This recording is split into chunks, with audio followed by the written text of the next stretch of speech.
안녕하십니까. 코로나19 KBS 종합뉴스룸 9시 뉴스입니다. 정부가 최고의 민생과제라고 했던 부동산 시장 또다시 꿈틀대자 청와대와 정부, 민주당이 종합대책을 입법하기로 했습니다.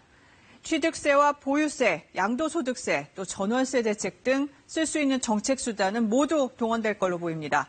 국회 연결해서 자세히 알아보겠습니다. 손은혜 기자, 구체적으로 언제쯤 가닥이 좀 잡힐까요?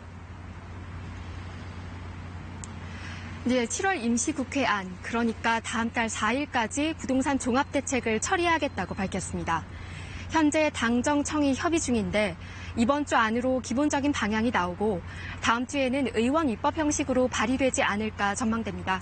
김태년 원내대표의 말을 들어보시죠.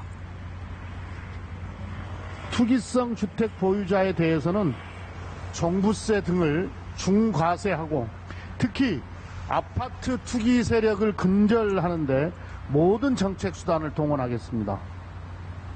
네, 아무래도 관심을 끄는 게 다주택자의 세금 부담이 커지냐는 건데 어떻습니까? 네, 다주택자 등 투기성 주택 보유자에 대한 보유세 인상이 핵심입니다. 종합부동산세가 대표적이죠. 지난 20대 국회에서 민주당은 3주택 이상의 다주택자나 조정 대상 지역에 2주택 이상을 보유한 사람에 대한 종합부동산세를 최대 4%까지 인상하는 법안을 추진했는데요.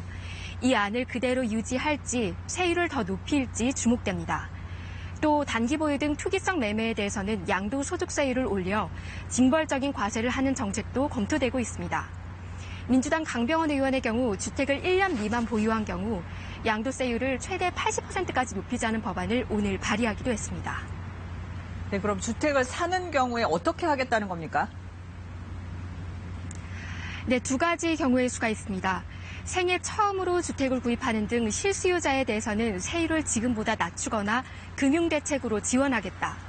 반대로 다주택일 경우 취득세를 더 높이겠다는 것이 민주당의 입장입니다.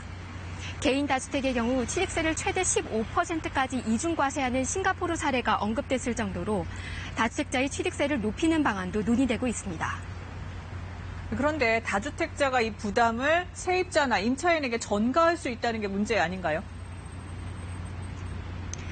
네, 그렇습니다. 그래서 오늘 민주당 입장에는 전 월세 서민의 부담을 완화하겠다는 내용도 포함되어 있습니다.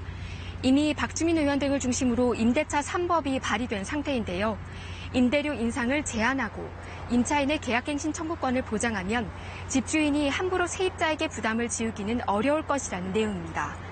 또 모든 전월세 계약 정보가 등록되면 정부가 임대료 인상을 통제하는 것이 가능할 것으로 내다보고 있습니다.